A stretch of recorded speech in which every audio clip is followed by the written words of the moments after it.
Hey there, Sharon Horne-Ellstrom here. Welcome to day 32 of our Be a Better You annual challenge. Today we are going to dive deep, and for the whole month, we are going to dive deeply into the area of confidence. I'm starting with confidence this year.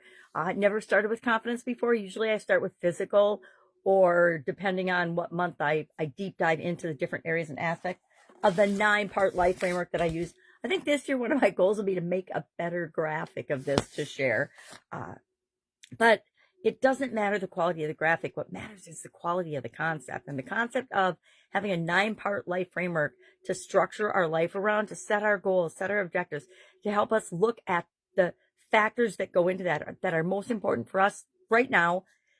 That's the power of the framework and the power of the life framework tool. So diving into confidence, one of the first things we need to do is you need to define what confidence is for you. To me, confidence is that quiet, subtle belief that no matter what happens, I'll be able to handle it, and that I am worthy, capable, and able to deal with whatever life has to dish out and sends my way. That's my personal definition kind of confidence. It's a belief in myself. It's knowing that I will figure it out. It's knowing that I can be resilient. No matter what happens, I'm going to find a way through it.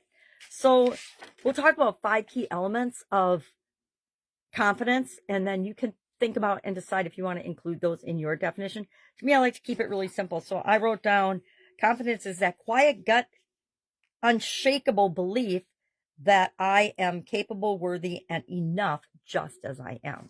Now, it doesn't mean I'm not going to continually improve, which is kind of what this challenge is all about. It's about doing one thing every day to improve ourselves, to make ourselves a better version of ourselves, not a better version of anyone else, not to copy anyone else, but to be the best possible person we can be. And if we do that a little bit every day, it's amazing how much better we are and better we feel about ourselves at the end of the year. So what are these 5 elements of confidence? Number 1, self-awareness. We have to be aware of what are we good at? What do we love to do? What are we not so good at? What do we hate to do? Guess what? I hate to do a lot of things. I hate to do housework. I know, painful confession, but true. I don't like it. I do it because we all do some, but I don't like it. And on the other hand, I love to cook. I love to bake. I love to create with food and in the kitchen.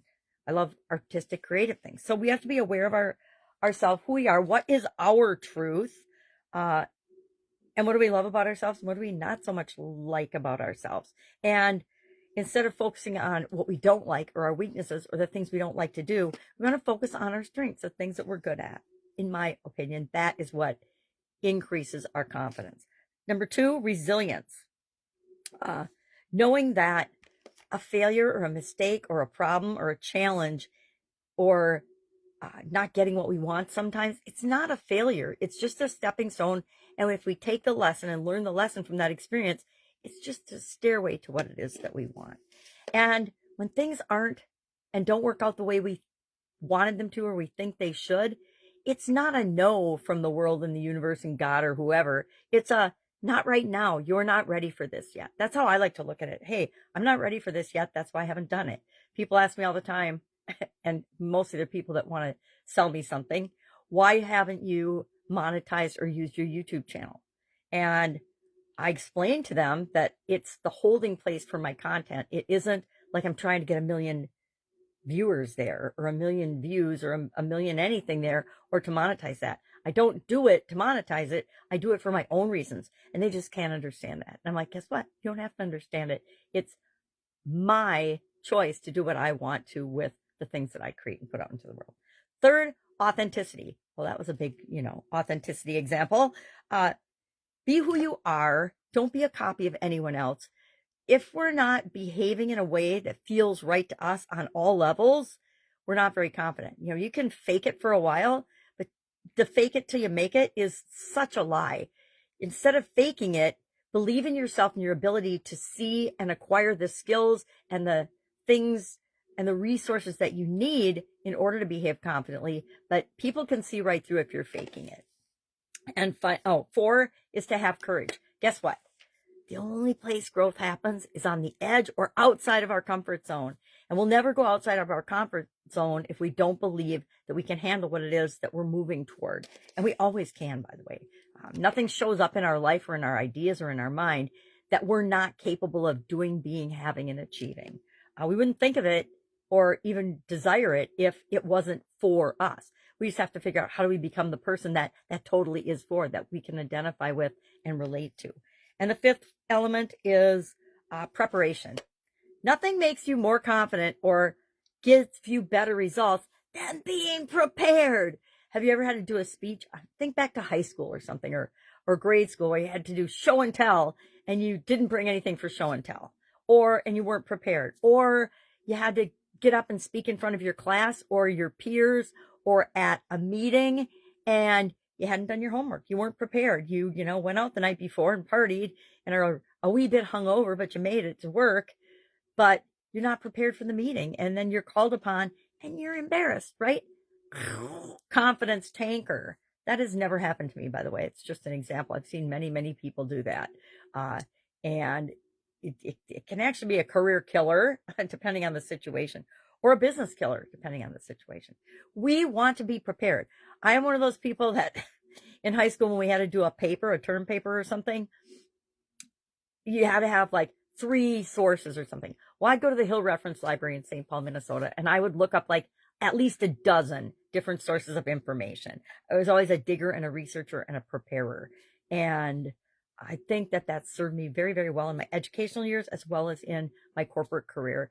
And I think it still serves me well now in all of the other endeavors that I'm involved in. So, self-awareness. What are you good at? What do you like to do? What are you not good at? What do you don't like to do? Be aware of some things are for us, some things aren't. Number 2, resilience. Guess what? Whatever comes your way, you're able to handle it. Whatever comes my way, I know somehow I will figure it out and get through it. Number 3, authenticity. There's only one you. Nobody can be a better you than you. And that's why we just work on continually improving ourselves. We don't worry about anybody else. 4th, courage. Gotta have courage. Gotta be willing to dip your toes outside your comfort zone every once in a while. Doesn't mean we're not afraid. Jeez, we're all afraid all the time of a lot of stuff, right? But it doesn't mean we freeze in our tracks and never do anything. We have to just feel the fear and do it anyway. Because guess what? Every time I've been afraid of something or afraid of something happening, I can't even think how many times it ever turned out badly or that the worst case scenario ever happened. I don't think it's ever happened in my life. The absolute positive worst case scenario.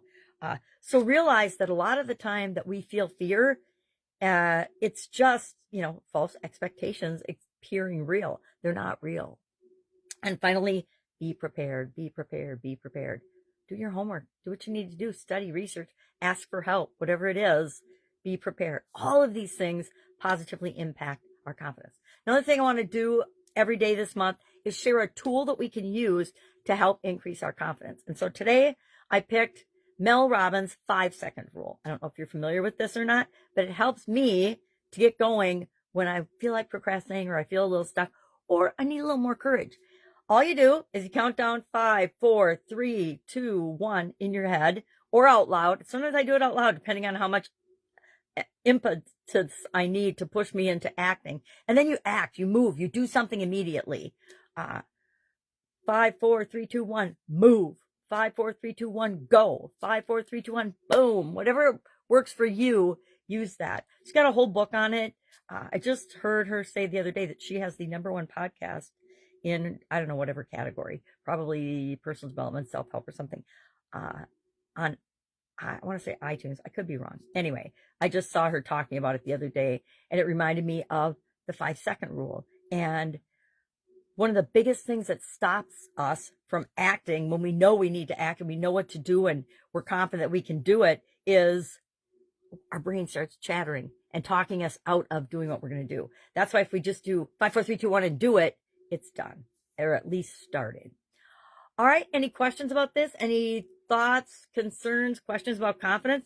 You can always Google definition of confidence. And if you like one, make that your own, but make it your own so that we can use it going forward through the rest of the month. All right. Have an awesome day. And I'll, of course, be with you tomorrow.